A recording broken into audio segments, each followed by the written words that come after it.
can hear you. There's some not so much people get involved. There's some. How are you? I'm good. We're recording. Well, then you better say you're good. I thought they were going to start before this. Oh, I'll point it towards Beth. We're recording.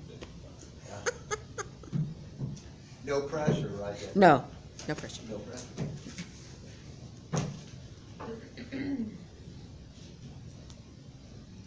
Can we do karaoke for a little bit, Debbie? Absolutely. You start. No, you start. Your idea, you start, yes. I'm not good. I'd like sound waiters saying, I mean, now we're on. First, I'd like to call this first meeting of 2020 for the Carroll County Council to order. And I'd like for you all to join me in the pledge. I pledge allegiance to the flag of the United States of America and to the republic for which it stands, one nation, under God, indivisible, with liberty and justice for all.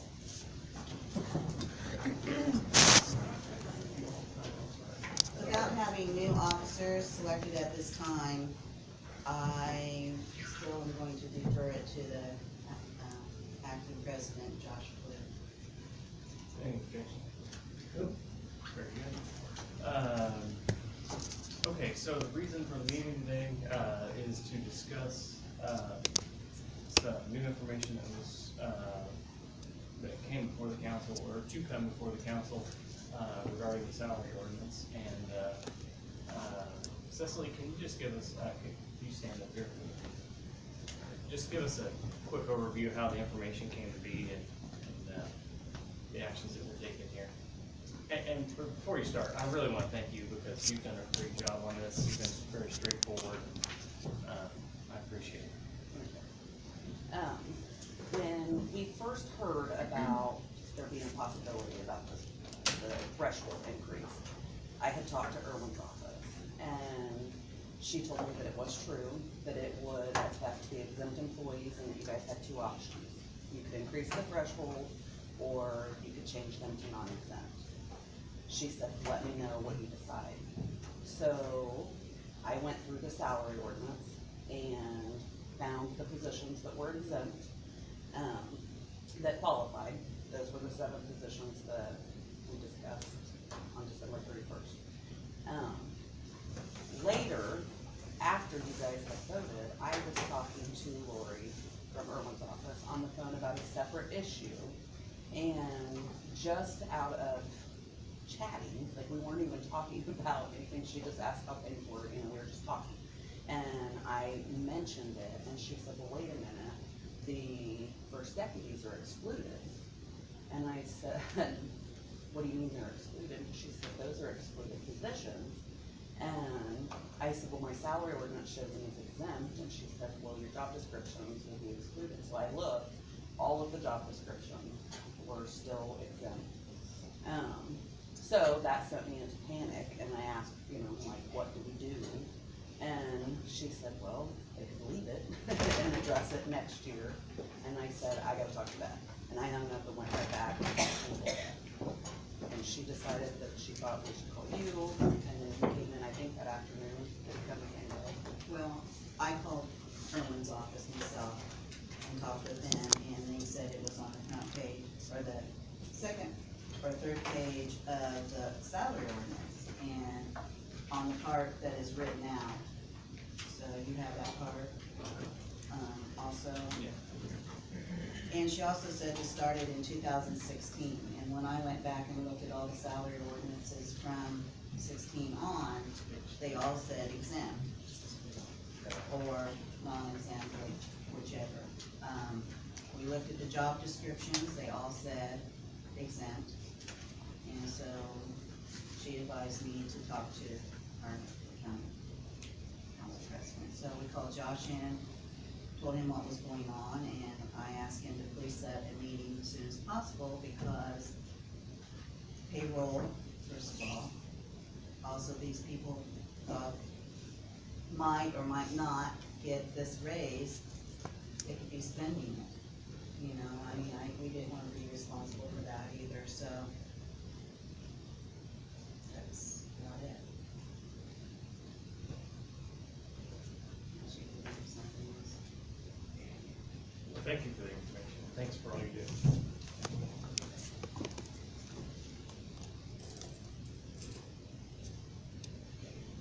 So I guess what is before us today is, there are two documents. I had the one on the left, but if you flip to the actual Excel spreadsheet page, for both documents there.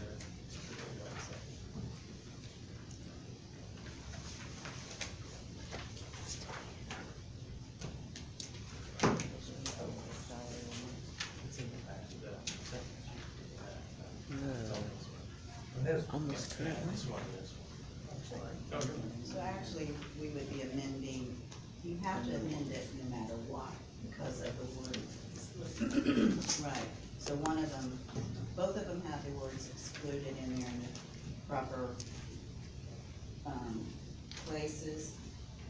Cause it says all elected officials, and I put that on with yours and the commissioners. Also, if you look through the sheriff, and it concerned the matron and the chief deputy at the jail. There are a couple, like the, wasn't it the chief probation officer, which that will be a change, because I believe he is the officer was on here. He's showing non-exempt, so if you're changing him to match, we have to change his job description, because his job description says non-exempt, but the salary ordinance shows it as exempt. You would be excluded under the policy, right? No, He's, no, he's exempt. He's exempt. He's exempt, but the job description says non-exempt, like she said. It also talks about the county attorney, but ours is, paid by claim. Deputy prosecutors, which we do not have, that we pay on our own, are the others that are excluded. Public defenders, I put excluded on there, but we do pay them hourly, but I still put it on there. Then the exempts, we went through those to make sure those were all correct. The only one that it does not affect is, the assistant superintendent at the Carroll Manor. And he is exempt, so he would get that salary. And that part does not change. Is that your home? Yes. 1 to 7. 1 of the 7. But, I mean, you can decide to keep it, or you can, there's two sets here, one is with and one is without. With and without what? Going back or one staying, and we all have to exclude it. Right.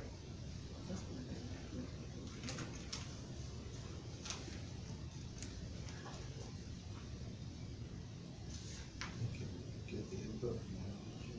Well, we don't have a motion on the floor yet. It says on here, excluded, are not eligible for overtime compensation or compensatory time off. Is that what the flex time, is that what you're talking about also? Yeah. no, you still get flex time, Like stuff you can't get. What is compensatory time off? that's time and a half. You can't, Okay. if you take away the flex time is you're flexing your time. You can have that as the non-exempt or excluded, was my understanding. It's just hour for hour. So compensatory, not there. Compensatory. Yeah. It's done at time off, and a that half. is time and a half time then, okay. Now, as I understand it, the salary ordinance 2018, 2019 stated that the deputy positions were excluded, is that correct?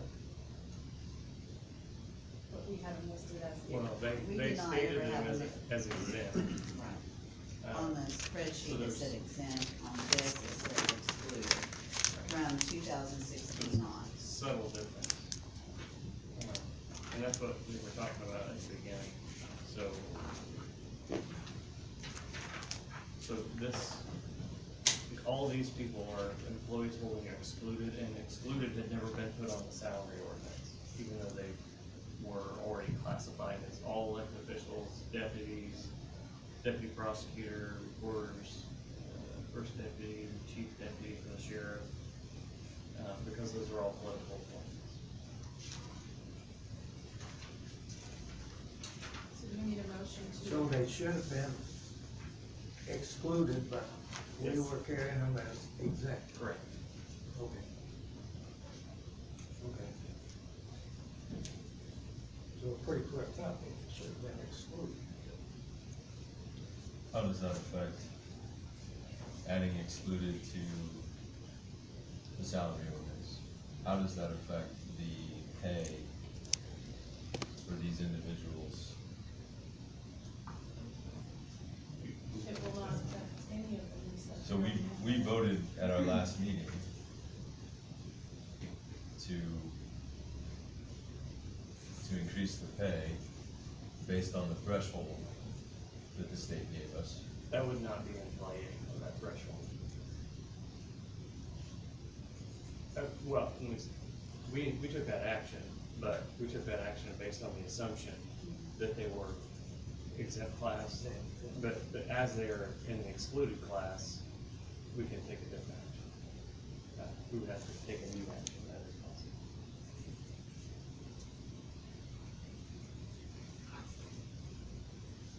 Okay. So if we're gonna discuss a whole bunch more, we probably need to get a motion on the floor. I'd like to make a motion, we change the following positions that we had exempt over to excluded.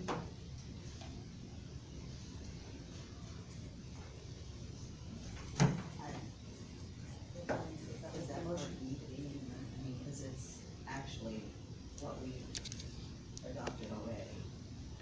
Well, we didn't adopt the excluded language, so yeah, we would do that, and we also would just make, probably be good to have a concrete motion for what we're gonna pay these. Or we can allow a separate motion. Separate motion. Yeah. Alright, so, I have a motion, let me get my agenda, sorry.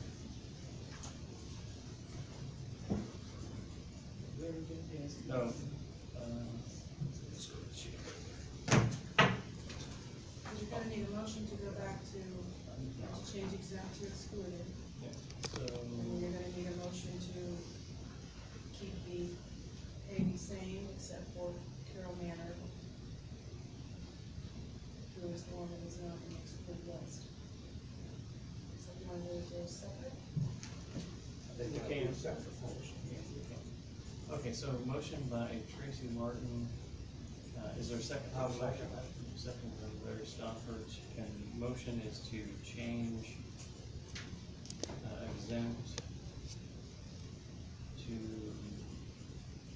excluded on the 6 deputy positions. For the salary ordinance. Not just the sixth deputy, you need to do the matron, the chief Oh, deputy. sorry, never mind, There were so, several. For the salary for the ordinance, sal- 2019, 103. change exempt to excluded per salary ordinance. No. Okay. Is there any discussion, I have, motion by, Tracy Martin, seconded by Larry Stofford. Is there any discussion on that motion? The motion's to change the classification from exempt to excluded. Correct. That's the motion. That's the motion. Any discussion?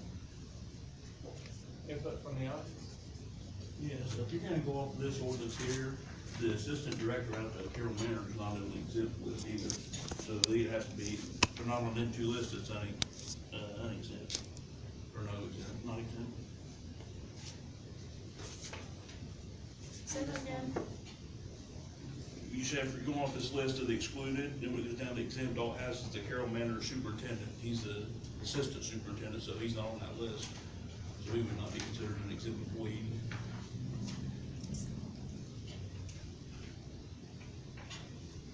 Yeah, that's the one that we're saying would have to be changed.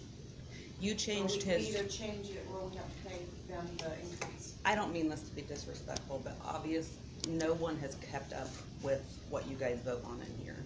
The Carroll Manor job was changed from non-exempt to exempt. It never got reflected to the salary ordinance. Like, you guys are looking at things on the excluded, the exempt, and the non-exempt, but if you go through all of your minutes, all of these positions have been revised since then, and they've come through here, and you've passed all of the job descriptions with the statuses that they were. And like I said, the position at Carroll Manor, if you go back and look, that was 2017, I believe, that it was changed from non-exempt to exempt. How old is the one you've got? Like, you've obviously just been one copying you the guys just gave pages us. every year, and nobody's reading He them. was talking about This this is the one you guys just gave us. not, And it's not listed as exempt? no. But where did the information from that one come from? You typed it off of the one from the year before, correct? 19. So see, that's what I'm saying, is that when the council in 2016 voted to make these positions excluded, nobody did any follow-through to make sure that you crossed all your Ts and dotted all the Is, and that's why it's up in the air. Because in 2018, you revised first deputy, job description.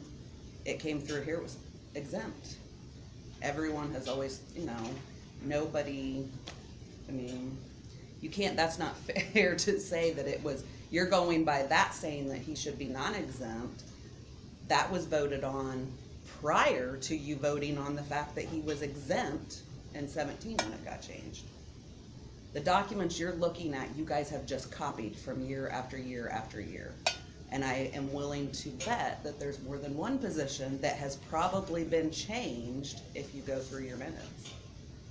Because I remember when the Carroll Manor, Diane Brown was the assistant, and her husband was hot that the council changed it because she went from being able to, she lost getting time and a half for her comp time down to just getting the hour for hour when she'd worked there for 20-some years and it had always been a non-exempt position. So I don't think that's necessarily fair to go off of that when you have not kept up with it. But Which, those responsibilities that people council they've got, since I've been with council. It's probably the auditor and the council. yes, You And guys- the payroll clerk. But- Cause once you give you a new job description, you should look at the job of the salary ordinance. But she's under me, so that would be me But that- and the council. I don't feel that that's fair even for you. I'm not trying to be disrespectful to the council, but you guys vote on those job descriptions, not Beth.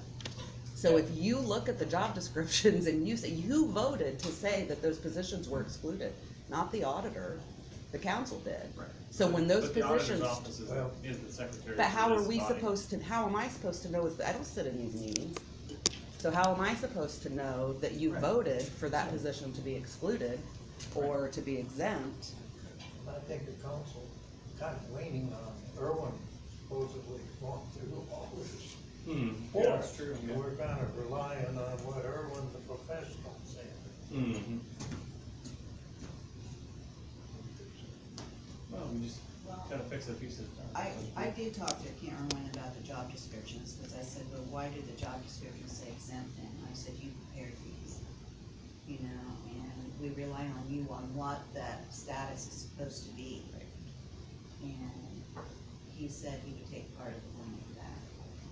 More or less, I said, he would take all the blame for that. Mhm. Because we He rely signed on up on every him. single one. So I would think that he would revise part of this too, every time that he would do a job description. Cause we send them down, he's the first one that sees these job descriptions when we get a new job description, before the commissioners and then you. So, And then when you do pass those, I give a copy to the payroll clerk. But in all honesty, I don't believe that we have ever heard the word excluded, except for in here. Would go along with that. I'll tell you the first time that I saw one of these, you guys told, I mean, you weren't, not all of you were here, but they told me just to change the dates. And I think that's what's happened, and that's why it's If you kind of, remember right. And Eric told me just to go through, Eric Burns, your county attorney, told me to go through and initial it right after it. Change it and then initial it. So Cecily, do you think this is something that we need to go through and we need to look at? I mean, like, does a council member need to sit with you and go through and check all of this then? Because you're saying there's probably more. it's possible. I mean, I didn't realize that what Donnie had showed the Carroll Manor as non-exempt. I only know of the ones that have been changed since I've been here. And, the 911, that one's correct. It shows it is exempt. The matron and all of those that she had, those, they're gonna work on those. You know, we've already caught those. So I don't know. I just, Go back to my question, do you think one of us? yeah, we went through the salary ordinance. Do we need to go through them and does one of us need to be there to, go through them so we can kind of understand that and be more diligent? Well, I think they're correct now. I think that if we change, I think you need to decide, are you keeping them excluded, or are you keeping them, because, you're voting to keep them excluded based off of a piece of paper that you've copied over and over. Do you want them excluded, do you want them exempt? You need to decide. But then from here on out, I think that more notes need to be kept when you're changing or, adding a new job, so that we know what they are. Or pay attention, before we've always just not exempt, now we'll know, and we need to kind of watch it, but I don't know that there's any more that need to be. Based off the list that Beth gave, or had on there, we went through them, and, I think that if you're gonna go by that, the written part, we've got those to be corrected already. I would just like to plant a seed that this is like, in my opinion, the perfect example of what happens when you don't have a human resources person. And a couple years ago, the first deputy, payroll clerk, and HR person was combined into one position. And HR is a big deal. It's a lot bigger deal now than it was 20, 30 years ago. There's a lot of things that go into that. Recruiting new employees, new employee orientation, looking at job descriptions, issues that come up within the offices, safety and OSHA. All those things are pretty important. And I think it's unfair to expect one person to serve as the auditor's first deputy, do payroll and HR. It's unfair to that person, it's unfair to the other people in the auditor's office who are trying to absorb that stuff, those tasks. And most of all, it's unfair to the employees of Carroll County who don't have a person, a person in a full-time HR role. So maybe take that under consideration and take steps to correct that. I know, when these positions were combined, the auditor's office lost a position because of that. Just wanted to put my 2 cents in. Thank you. Is there any other input? Actually, that is not why we lost the position, but it is a big job. It is a big job.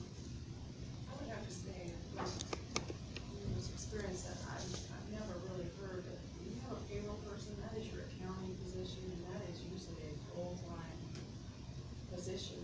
And human resources is a totally different avenue. I've never seen those two really combined together. And with the employment problems that Carroll County is having right now, I could entertain the idea of having a human resource department for everyone. Not just each department having their own human resource, but I could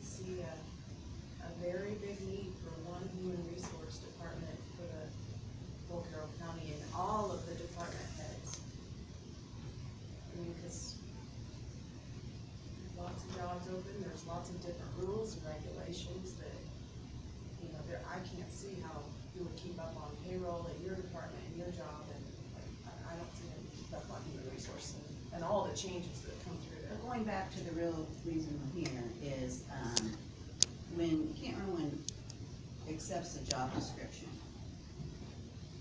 and he puts exempt on there instead of excluded, he's the one that probably should catch this and change this. I mean, it's not I'm not blaming just him, I mean, yes, we should catch it too. And we should change those, but we have not. We have learned and we will. Because when the job description is finished, it goes to Cecily.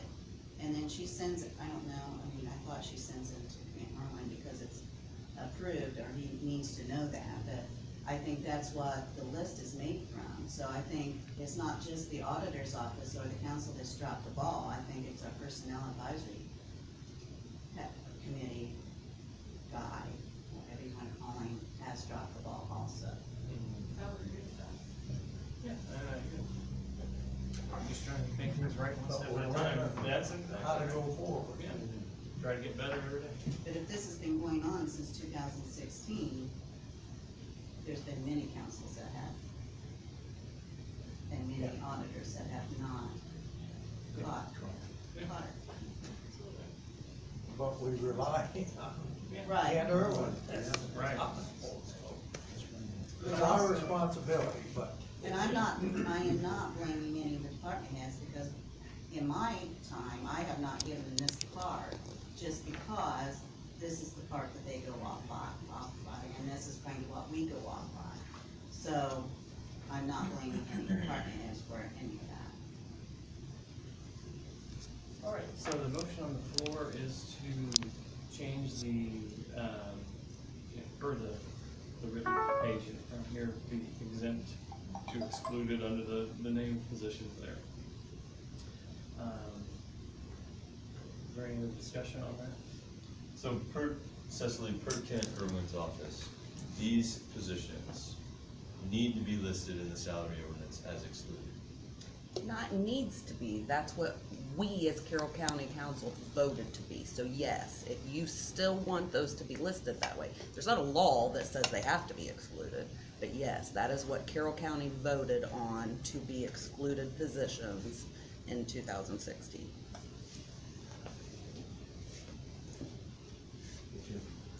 Nathan? I guess, do we really understand what the exempt and then excluded? I mean, are they just excluding them so they don't qualify for the FLSA, or what was the reason that they were excluded? I guess that's my question, is why were they excluded to start with? Because they call them politically appointed positions. Yeah, they are, they're elected officials, and, I mean, everybody on this list is elected position or a political appointment, and that's why they have excluded status. But I kind of disagree with that this day and age, because politics is kind of out of, we can't bring that up, and I guess maybe we do have the right to bring a person in, but I think most of us, they interview people now. It's not like we choose a person to bring into our office because of their political affiliation. So that really is not the case anymore with these, and you can't even discuss politics, in the office. So they really are not, in my opinion, political positions. I don't think they're political. They're a political appointment. Oh, they are political. And the personnel policy is where that states that. But I kind of disagree with that also, because they excluded your county attorney, your deputy prosecutors, your public defenders are not politically appointments. They're not political appointments. And your sheriff. So, I'm not sure, but what they mean by that. Aren't they appointed by the council commissioners? Right, but there's no regulation that, I think what I don't know for sure, so I can't say that they're not because they're a Republican or a Democrat. I don't even think they even know what they are. I mean, But they're not subject to the personnel policy. Well, I guess, so my question is, maybe this isn't the time to, maybe you need to have research and have Erwin come in and explain to you guys more about this before you change from exempt to excluded. You know, since you're looking at all of this at this point, you know, maybe you need to, if you're wanting to look at what you're going to pay the people, you could do that at this point, but maybe not change their classifications yet. I don't know. I just wanna be clear, we cannot change pay without changing the classification. I think it needs to match what What he it says. needs to match what this says, if that's what we voted on in 2016. Right. Well, that's what Since we then, voted you on this voted year. on others. Yeah. That's where like you voted on that in 16, but then you voted on some of the positions to be approved as exempt. See, that was kind of my question to you, if there was others that were. Yeah, there's 3 or 4 of the first deputy positions that have been redone and you have voted on since 2016. To me, Okay, so there is. the ones that have went past the ones you voted on in 18, that takes precedence over the one in 16. The one that you did in 17 I think, takes. I think you just volunteered for a new job. I'm sorry, I thought you were asking me if we needed to go over the salary ordinance for other positions. No, those I think Beth and I covered, but yes, you have approved other job descriptions since 16 that you approved as exempt. So which vote is, which vote I is? think are in right. this other part of the salary that we probably found, but we have not listed them here, and that's probably your and I job, is to go through and make sure they're listed within our plan. Right, but what I'm saying is that when you voted on the job description in 2018, was the wording wrong, or did you vote on it to be an exempt position? Did that at that time change it from being excluded to exempt? Oh, regardless, we can change it all right now. Yeah, Right. I think right now it needs to be changed to what it's supposed to be, Right. and then we need to do some digging. Okay, is there any other discussion?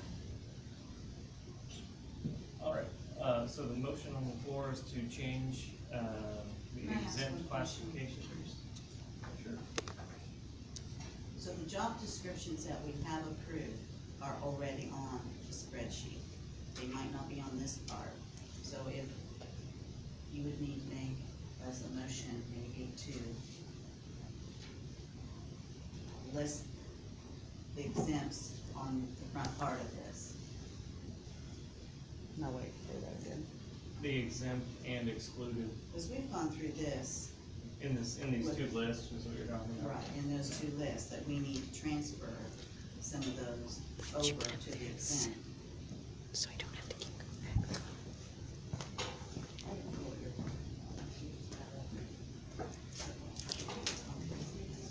That's what I'm trying to do. That we just need to transfer. Well, this. what she's saying is that there's more Yeah. exempts that aren't listed, like the ones on Not the existed Yeah. assistant superintendent, right, Carol? Yeah, to do that, we would need an amendment to the motion to also add that we give the auditor the authority to change the language in these bulleted lists, to reflect the current job descriptions. I'll make the motion. All right. Motion to amend by Tracy Martin. Is there a second? Second by Paul Ryder. And then, auditor to update page, we will call that page 3 list, in the, She's really put it in her listing of excluded, exempt, and non-exempt. perfect list. So we're giving the auditor we're asking the auditor to update the list of excluded, exempt, and non-exempt positions. Is that correct? In the salary ordinance.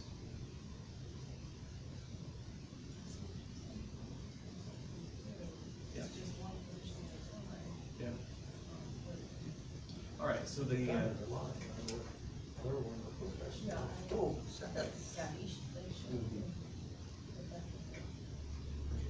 alright, so we have the motion and second for, to add that amendment, any discussion? Alright, call for the vote, all those in favor, aye? Aye. Motion carries 5-0.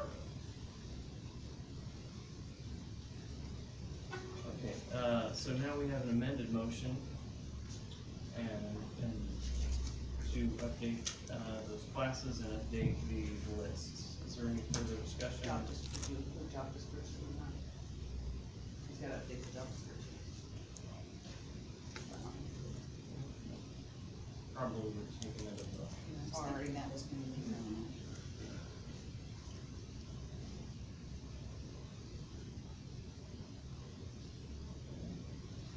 is there any further discussion? Alright, all those in favor? Aye? Aye. Opposed, same sign? Alright, motion carries 5-0. Okay, so now we have updated the classifications. Is there anyone that wants to make a motion on the, compensation? Or do we leave the compensation as it is? We need to have a motion to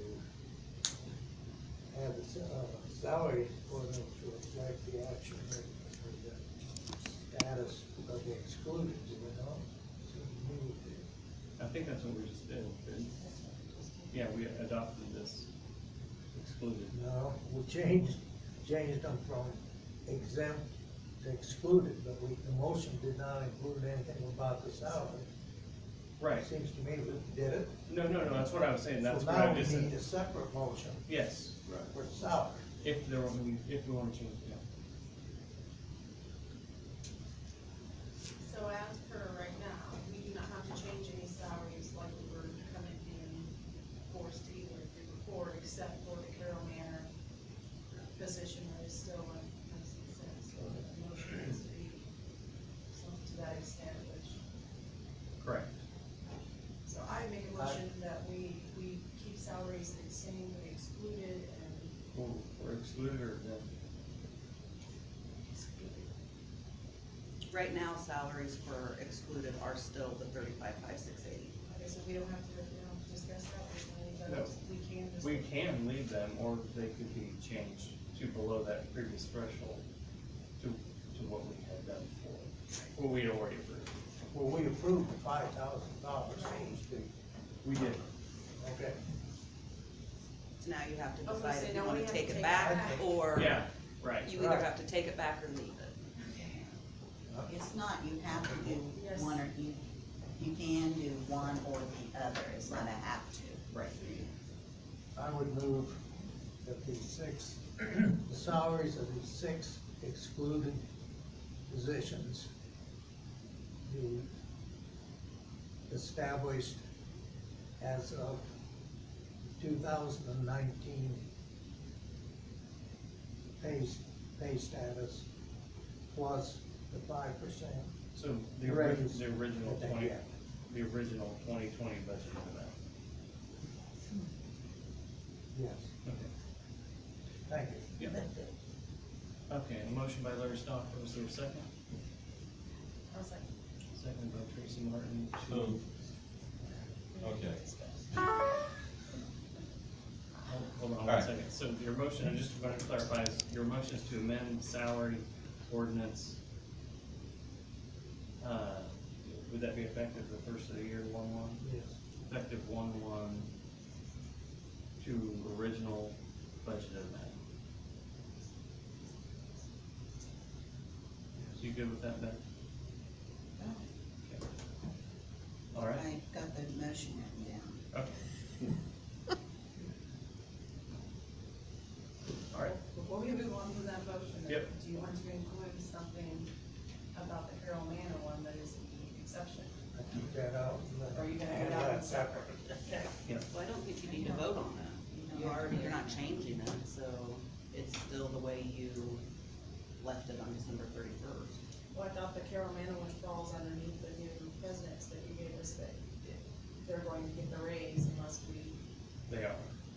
They would have to, because they're Right. excluded, so, but we wouldn't have to take action, because we're only changing, we're only talking, like, Dr. Stopper's motion was only for the excluded Okay, class. so this has nothing to do with Carolina position right Correct. now, gotcha.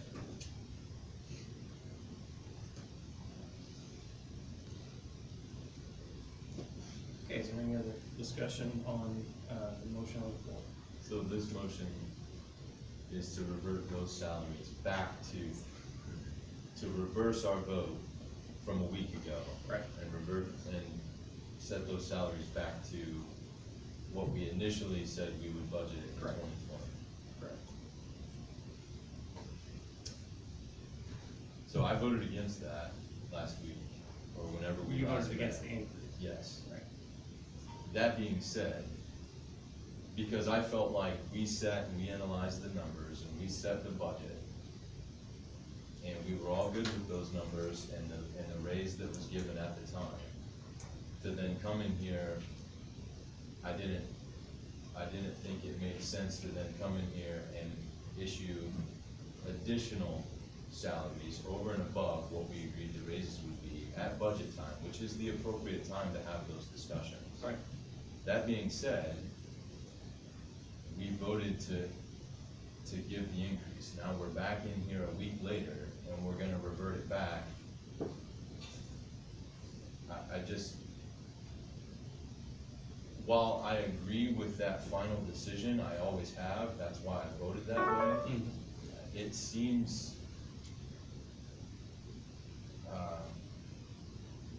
a bit crazy, unless I'm missing something, that we were good with this number, then we were good with this number, now we're good with this number again.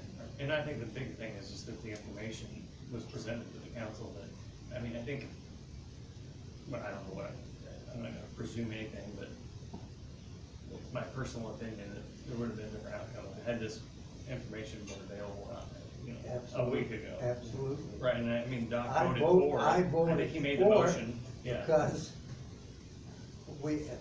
the way it appeared to me, we were going to be in direct conflict with a federal mandate. And I think, well, they're bigger than we are, that's, Mhm. but So, Yeah, I it wasn't understand like the exactly council where came you're in coming and- from. Yeah, it wasn't like the council came in and said, oh, we're gonna change something.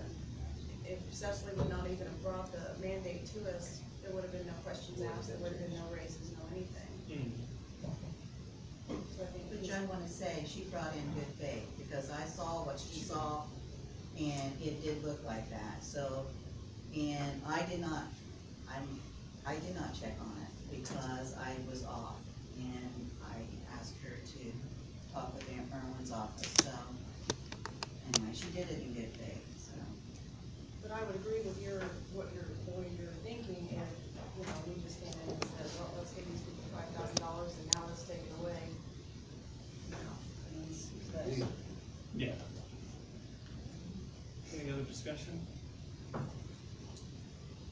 All right, I will ask for input from the public, that comes after the council discussion, thank you. I don't know, how about Melinda? I'm just wondering, is there any reason why you couldn't consider some place between $16.37 an hour and $19 an hour for these first deputies? I mean, you don't necessarily have to go back to what you said back in the first part of December or on December 31st. You could go somewhere in the middle, because these people did kind of get their hopes up that they were getting more money. And there is not a very big difference between the first deputy and second deputy salaries. And there is a huge gap between the elected officials and the first deputies.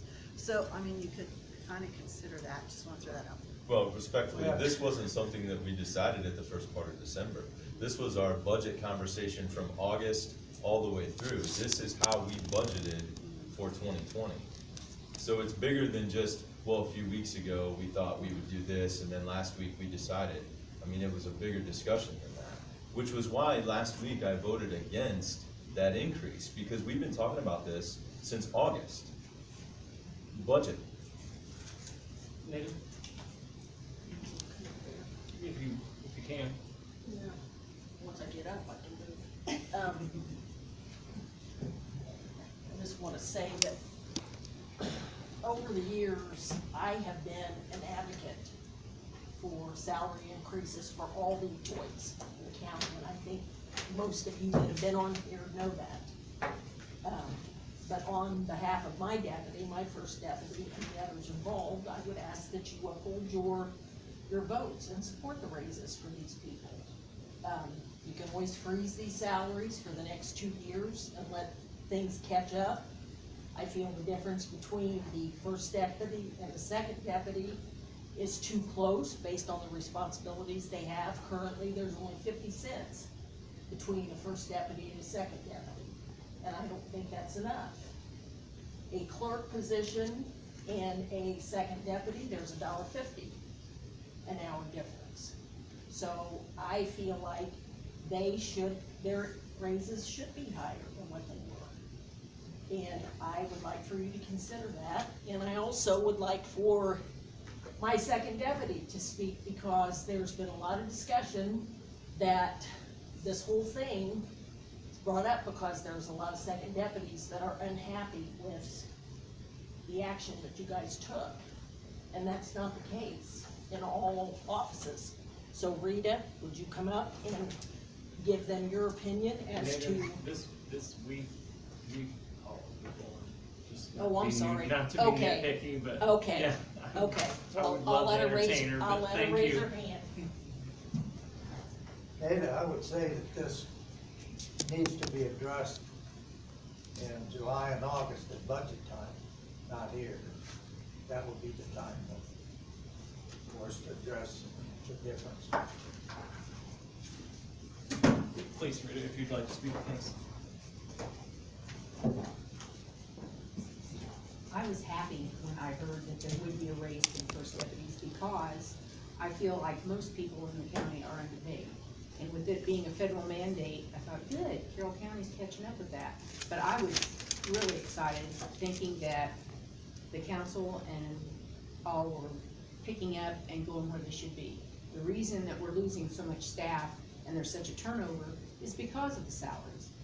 I mean, they're going to Tippecanoe County, they're going wherever they can get more money.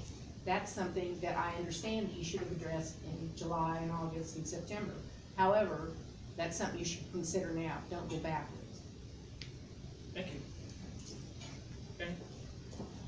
I just ask that, you'd honor the votes on, Come up, please. well, I don't know if I'm loud enough, that I don't know that I really need to. It goes into the microphone, so. I would just ask that, you would honor the vote on December the 19th, where you voted to give the raise, and on December the 31st, when you voted to give the raise.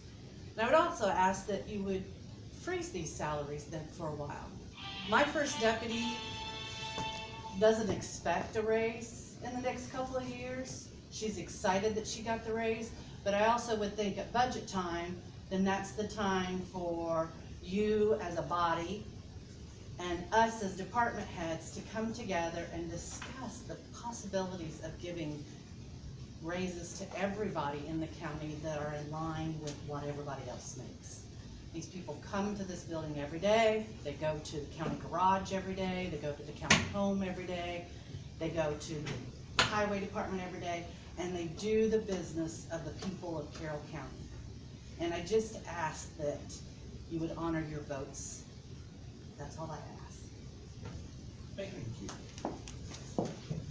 Any other input from the public? Don?